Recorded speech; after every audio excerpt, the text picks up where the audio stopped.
Ya pemirsa memang nggak habis pikir ya, ini ada seorang dokter gigi tapi mampu menerima pasien untuk aborsi. Ini juga aborsi secara hukum Indonesia juga sangat ilegal, apalagi dia tidak punya sertifikasi kedokteran, bahkan juga kedokteran spesialis obgyn pemirsa. Ini residivis, sudah melakukan perbuatannya berulang kali, ketangkap lagi di 2023, korbannya ribuan orang. Itu yang akan saya bahas ya, apa kabar Indonesia malam hari ini. Di Studio TV One, Mas Reza Indragiri sebagai pengamat psikolog forensik kita. Selamat malam, Assalamualaikum. Waalaikumsalam warahmatullahi wabarakatuh. Sambil saya menunggu aparat kepolisian, bahkan dari Dr. Nasir, nanti akan saya tanya dari sisi medis seperti apa. Mungkin sekarang saya tanya kepada Mas Reza. Mas Reza, kalau kita dapat informasi dari pelaku bahwa saya kasihan banyak orang yang hamil di luar nikah karena dorongan rasa kasihan melakukan perbuatannya. Tapi dia ini residivis, sudah berulang kali. Bagaimana analisis Mas Reza?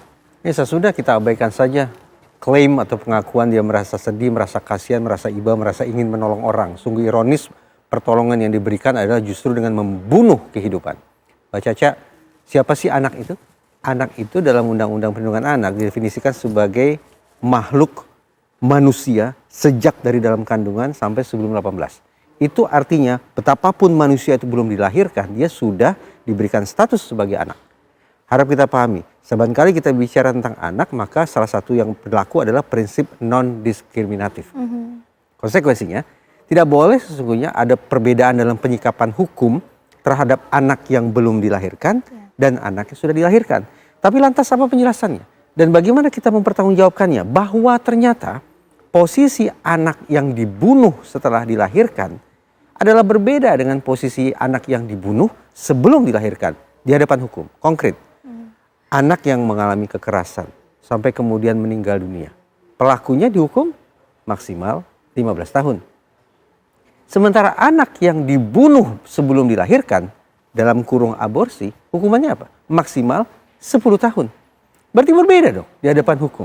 Ini kan aneh, ini janggal. Begitu pula, kalau kita bicara pelaku kejahatan seksual terhadap anak yang berulang atau jumlah korbannya banyak, si pelaku bisa sampai dijatuhi hukuman mati.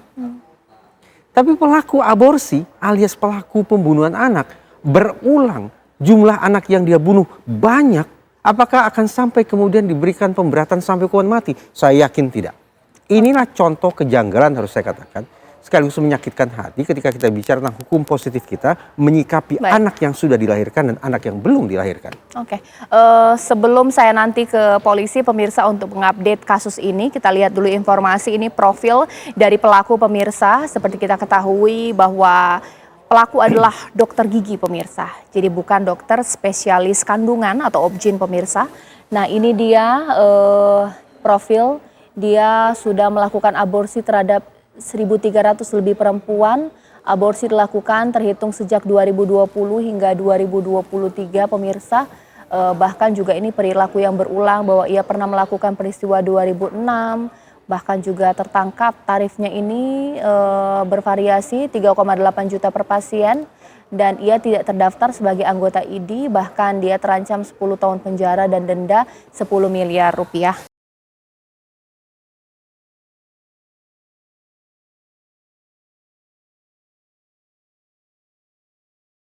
Dan sekarang saya akan tanya kepada aparat kepolisian. Saya saat ini sudah tersambung dengan Kabid Humas Polda Bali, Kombes Pol Satake Bayu. Pak Bayu, selamat malam. Ya, selamat malam, Mbak. Ya, Pak Bayu, ini bagaimana perkembangan terbaru penyelidikan kasus ini?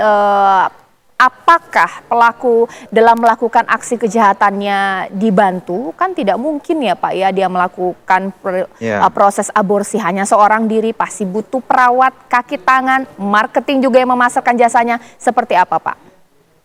Ya, terkait tentang kasus ini, sementara ini memang Direktorat Kriminal Khusus menetapkan masih satu tersangka, yaitu Dr. Arik yang berumur 53 tahun dan beliau memang prakteknya melakukan sendiri.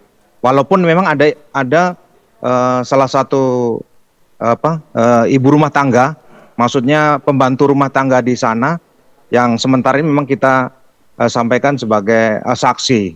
Jadi yang bersangkutan memang sementara ini melaksanakan praktek aborsi itu sendirian. Demikian, Mbak. Pak Bayu, lantas bagaimana sih cara pelaku ini memasarkan jasanya? Apakah lewat sosial media, dari mulut ke mulut, atau ada agennya jangan-jangan seperti apa?